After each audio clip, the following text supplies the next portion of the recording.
Are there other Conways, brothers and sisters? No, there were no others. I guess they just kind of said on that. You're an only? Only. Only? Yes, sir. Yes, sir.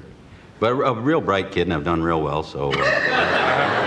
Tim Conway made Johnny Carson laugh so hard he couldn't keep up. Now, we've known each other, what, 4 or 5 years, and you have never said what you do. I just figured, you know, and I never asked you, so I figured whenever I came over the house, you just wanted people in the business coming over there eating and running films and things, so I just, that's... These are Tim Conway's funniest jokes on Johnny Carson. The horsing around line.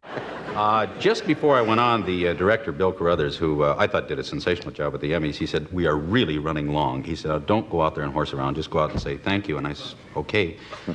They didn't realize they were talking to the wrong fellow, I guess. Yes. And I just happened to have that telegram with me, and so I thought I'd kind of read it, because I thought it was important to me. Wasn't that from Angie's Pitch and Putt? Angie's Pitch and Putt, yeah, Tarzana Pitch and Putt, yeah. Yeah.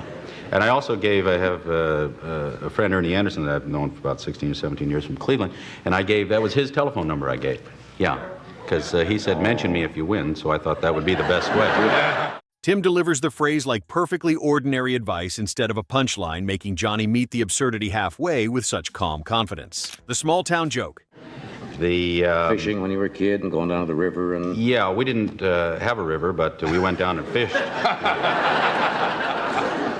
Just throwing that little spinner right out into the mud there. And, yeah, it's a nice town because everybody really cared about you. You know, it was a very small town. When you say small, I come from small Midwestern towns. Yeah. 1,200, 2,000, 6,000. This was, at the time I was there, I think it was less than 1,100. Yeah.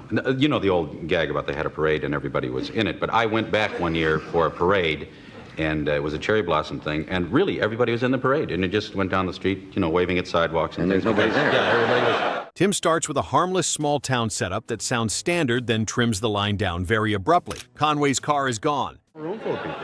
I pulled up, and a guy in a red jacket said, "Can I take your car?" And I said, "Yeah." And I said, "Do I need a ticket?" And he said, "No, I don't think so." And that's the last I saw of him or my car. That's true. What? Stole my car. You gave it to some guy wearing a red jacket? Yeah. Well, if a guy comes up and you're parking for a party, and they have valet and everything, a guy comes up in a red coat and says, "Can I have your car?" Wouldn't you give it to him? I guess so. I did. Conway stating the fact his car was stolen like it's a mildly annoying errand makes Johnny react more than the actual victim. Tim didn't know Johnny did this. Yeah. Well, I didn't know whether that's where you wanted me or not, so I just figured, you know, since the first roll is on, I'll have it roll. Yeah. No. Look, I've been doing this show now. At the end of this month, we have an anniversary show coming up. We're starting our 16th year. Mm-hmm. You have never been on this show. That's true. And I know we have asked you before. Well, you know, I didn't know you did this. You know,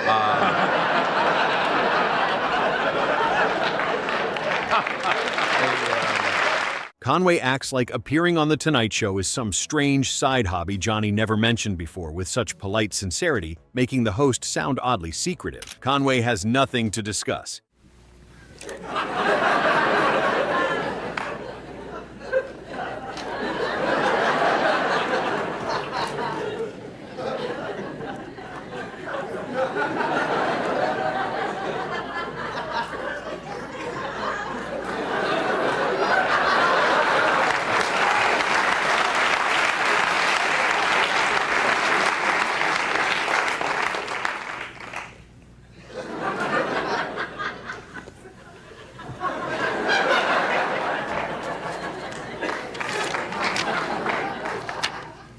How are you?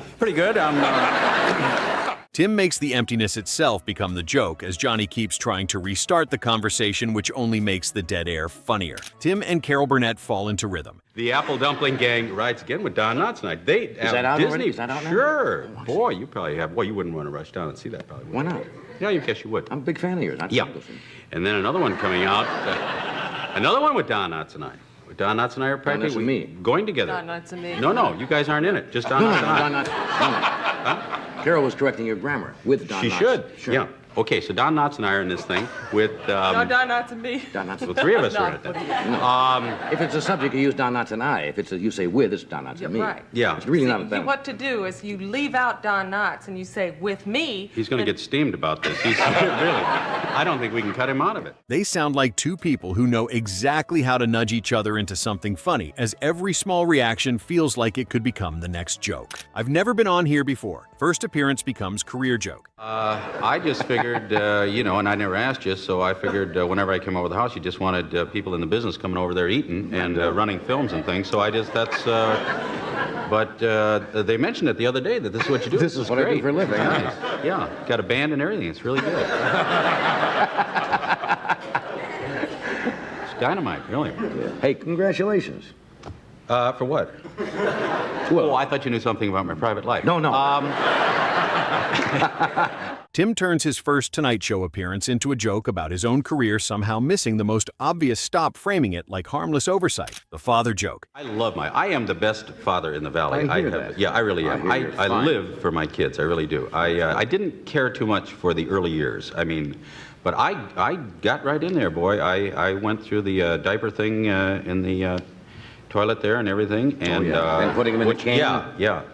I was real close with a Roto-Rooter man for about, 4 or 5 years there.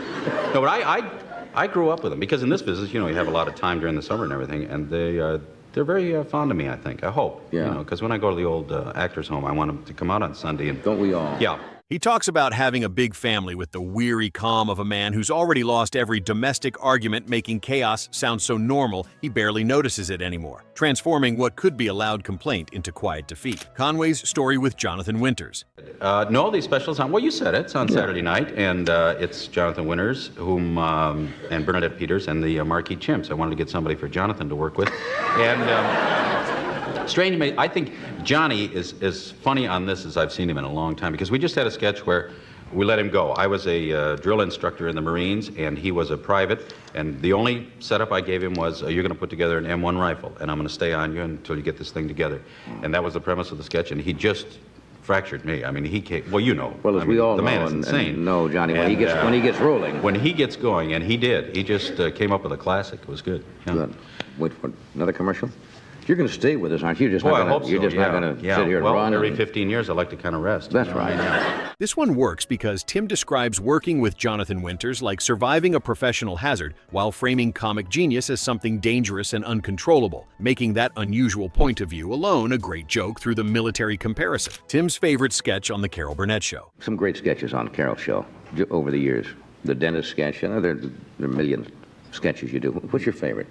I think it's strange to me seeing the dentist sketch. That kind of all came out of spontaneity, really, because I knew I was going to do that with a hypodermic needle in my hand, but when that got rolling, then I went for the head and the leg and everything else, and just stayed out there because I saw Harvey was in pain too, and I loved him to be in pain.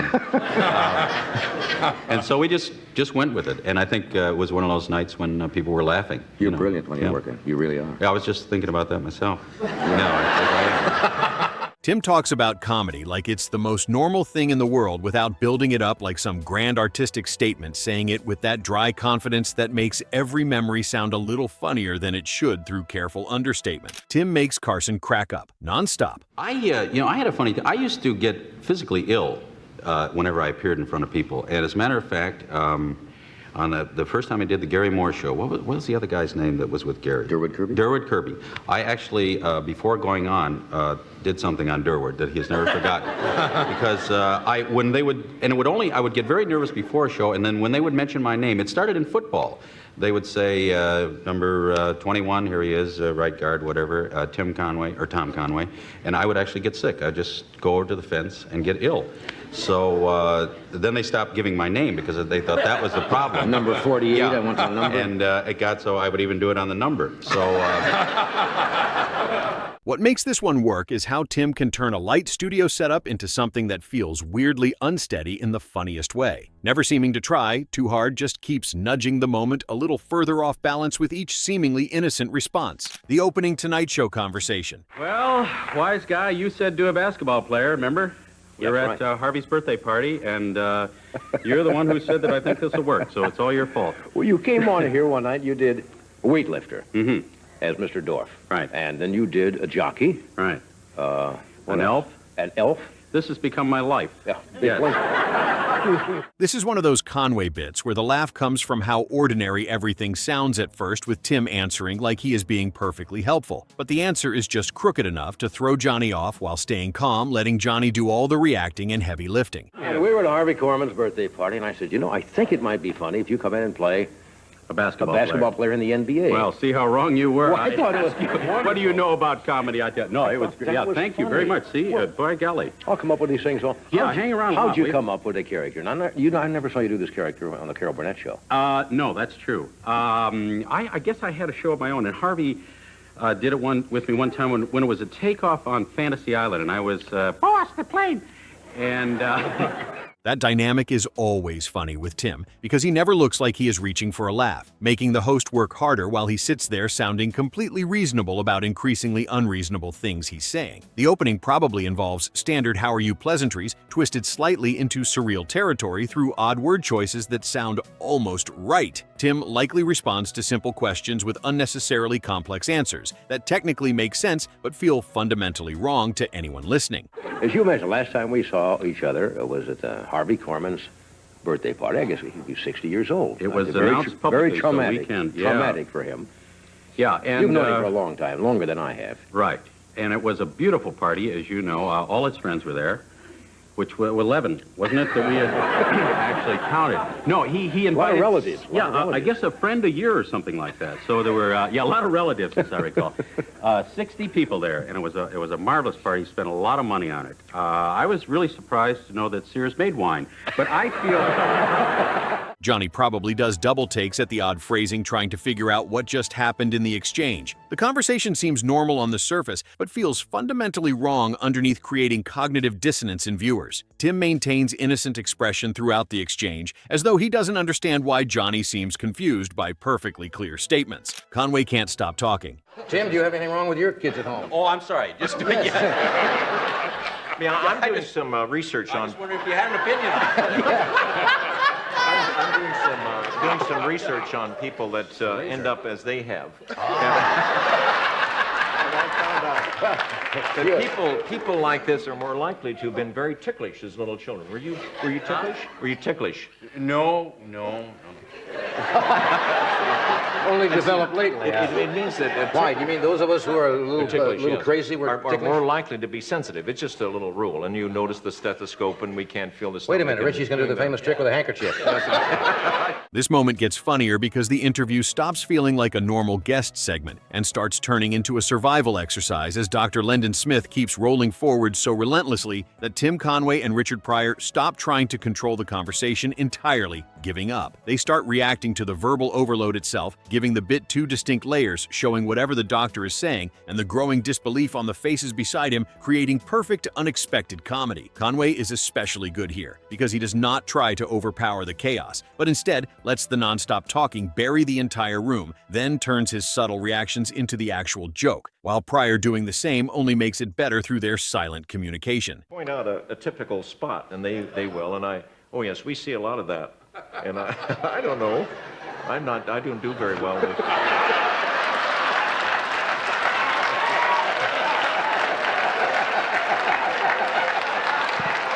I know about ashing, though. Is that okay? That's okay.